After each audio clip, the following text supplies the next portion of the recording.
E aí é muito legal, porque assim, a gente vê que um monte de gente está querendo começar e a gente sabe que existe uma bela oportunidade, porque você tem imóveis com valores excepcionais, tanto para a pessoa que quer comprar para ir morar, tanto para a pessoa que quer comprar para investir, né? Comprar e revender, comprar e alugar e assim diante, né? Mas muita gente tem preocupação. Ou seja, tipo, como que eu vou? O que que eu tenho que checar? Como que faz para ver edital? Será que o imóvel está ocupado? Não tá?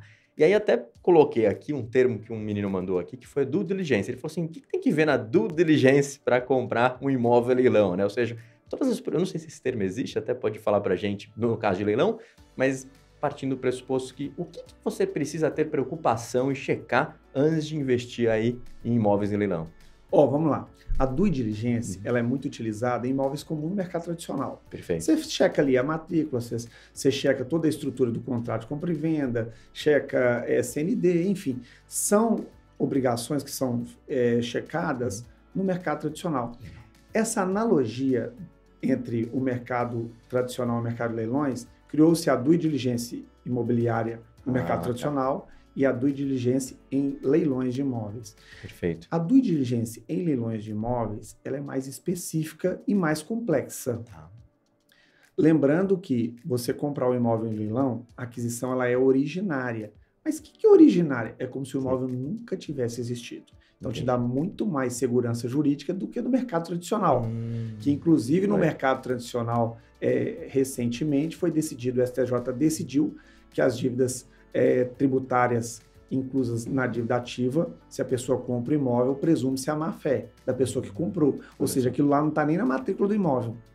Imagina, você comprar um imóvel que não está nem na matrícula, a insegurança jurídica. Então, você vai comprar um imóvel de uma pessoa jurídica, você tem que pedir, me dá uma certidão negativa aí de débitos da Receita Federal. Perfeito. Porque senão há uma presunção de fraude. Então, ou seja, em leilão já não acontece, porque a aquisição é originária. Então, você está comprando um imóvel do Estado juiz. Ou então de uma instituição bancária que advém aquele imóvel de uma lei, que é a Lei 9.514/97. Então, ou seja, você comprar um imóvel em leilão, ele é extremamente seguro. Que legal. A due diligence processual em leilões de imóveis, você tem que analisar detidamente o edital. Você tem que olhar todas as particularidades do edital, porque o edital é que dita as regras do jogo. Perfeito. Então, você tem que analisar o edital. E muitas das vezes a pessoa não analisa o edital e coloca a culpa no leilão. Ah, leilão é ruim. Não, peraí, você não analisou o edital. Sim. Então, tem que analisar o edital. Se, por exemplo, vou te dar um exemplo. Vamos supor que no edital não contempla ali, existe a dívida de condomínio, dívida de PTU, mas não indica a sua responsabilidade. Ótimo, subroga-se no preço. Você vai me perguntar, mas o que é subrogação? Que nome difícil, que palavra difícil é essa?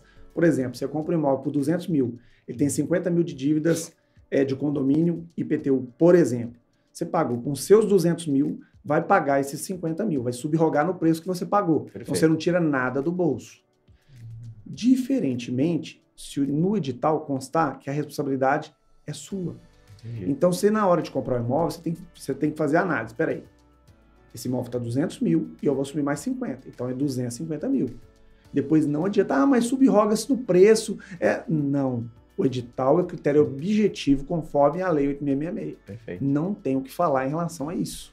As regras do jogo estão ali.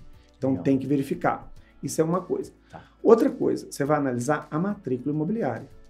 A matrícula imobiliária você tem que analisar com muita atenção. Por quê? Vou te dar uma pegadinha do malandro aqui, vou te falar. Imagina você comprar um imóvel no leilão. Você está comprando um galpão no leilão. Beleza? Comprou o galpão, só que esse galpão ele foi doado com destinação específica para montar uma fábrica de cerveja. Tá. Só que você está querendo montar uma fábrica de picolé. Imóvel com destinação específica, se você monta uma coisa diversa do objetivo inicial da doação, ele volta para o município, por exemplo. Olha só. E aí? Você comprou um imóvel com destinação específica, você tem que olhar detidamente, porque senão você vai perder o imóvel. Você compra o imóvel, monta lá uma fábrica de picolé, ali a destinação é para a fábrica de cerveja, perdeu o imóvel. E aí? Você vai comprar isso tá escrito, gente, lá na matrícula do imóvel. Olha imóvel só. Foi doado com destinação específica. Outra coisa, você vai comprar o imóvel que está com usufruto. Espera aí, o imóvel está com usufruto. E aí? Você vai ter a propriedade, mas não vai ter a posse. a posse não vai estar com você. Olha só. Porque tem ali um usufruto. Então, isso é complicadíssimo. Né? Então, ou seja, tem coisas que tem que ser verificado. Tem outras coisas, por exemplo, você vai comprar um imóvel que tem uso capião, ali, um processo de uso capião na matrícula, que também é aquisição originária. Aí. Você tem que analisar. Isso está na matrícula. Sim. Então, ou seja, tem vários quesitos que tem que ser analisado. Por isso que necessita demais de um profissional especializado, se você não tem o conhecimento, de um profissional que analise isso para você. Para te ajudar. Né? Outra coisa, você analisou matrícula, analisou o edital, a matrícula, agora vamos analisar o quê? O processo.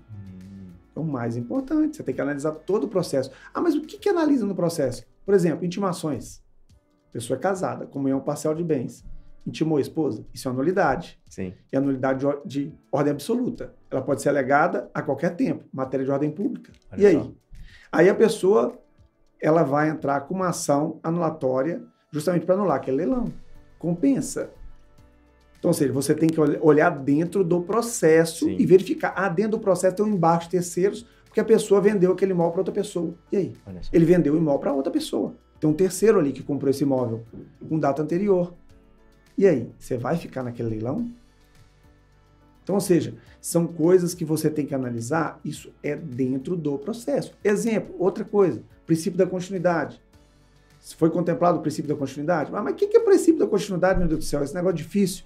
Por exemplo, quem está sendo executado é o Pedro. Mas o imóvel está no nome da Maria. Olha só. Mas, aí o juiz vai mandar registrar esse imóvel. Mas peraí, quem é a Dona Maria? Tem que existir uma continuidade registral. Isso está lá na Lei 6.015 de Registro Público. Tem que ter uma continuidade registral. Então, ou seja, onde que você vai ver isso, enxergar que cumpriu esse princípio da continuidade? Dentro do processo. Perfeito. Lá pode ter uma escritura pública de compra e venda. Está lá uma escritura. O juiz já notificou a receita. E no cartório tem essa escritura. Ou um contrato de compra e venda. Então, ou seja, você tem que contemplar. Por quê? Porque como é que você vai registrar? Ah, o juiz vai passar em cima da lei de registro? Não vai passar. Aí vai estar averbada a sua arrematação lá e o imóvel não está no seu nome. E aí, para você vender esse imóvel depois? Dá um trabalho, né? E aí? Então, ou seja, é análise. Sim. É só análise. Ah, mas leilão é difícil? Não, não é difícil. Está ali escrito, é só analisar.